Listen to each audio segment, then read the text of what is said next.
Assalamualaikum warahmatullahi wabarakatuh.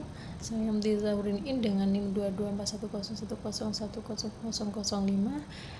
Nah, di sini saya melakukan perkuliahan semester antara dengan pertemuan ketiga dengan materi sejarah perkembangan bimbingan dan konseling. Langsung saja saya akan menjelaskan bagaimana sih sejarah bimbingan dan perkembangan bimbingan dan konseling ini. Sejarah perkembangan bimbingan konseling dimulai pada awal abad ke-20 sebagai respon terhadap perubahan sosial, terus ekonomi, pendidikan akibat revolusi industri. Pada masa itu, banyak individu itu mengalami kesulitan dalam memilih pekerjaan yang sesuai dengan kemampuan dan minatnya. Oleh karena itu muncul kebutuhan akan layanan bimbingan yang membantu seorang ini mengenali potensi dirinya serta menentukan pilihan yang tepat untuk karirnya.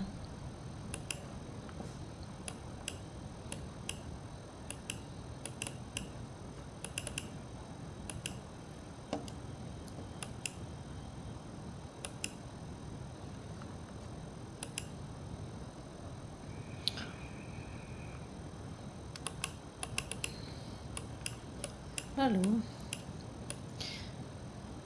tokoh yang dikenal sebagai pelopor gerakan bimbingan adalah Frank Pranson yang pada tahun 1908 mendirikan Vocational Bureau di Boston, Amerika Serikat. Pranson mengemukakan bahwa pemilihan karir yang baik didasarkan pada pemahaman tentang diri, terus pengetahuan mengenai dunia kerja, dan kemampuan menghubungkan keduanya secara rasional. Lalu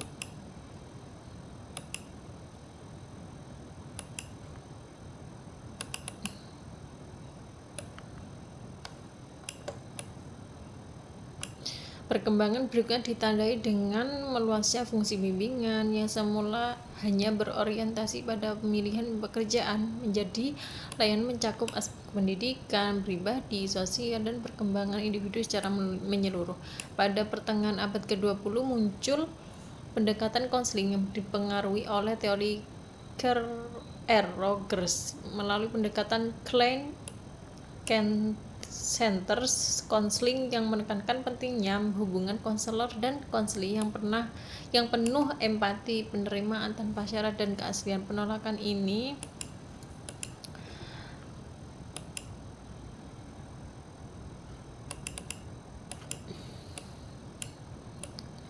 layanan bimbingan mulai diperkenalkan di sekolah-sekolah untuk membantu peserta didik mengatasi masalah belajar, pribadi, sosial, dan karir. Tonggak penting perkembangan BK di Indonesia adalah berdirinya Ikatan Petugas Bimbingan Indonesia atau IPBI pada tahun 1975 yang kemudian itu berubah menjadi Asosiasi Bimbingan dan Konseling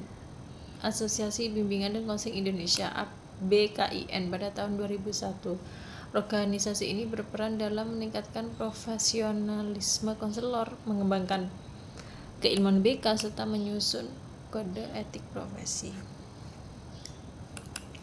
Lalu selanjutnya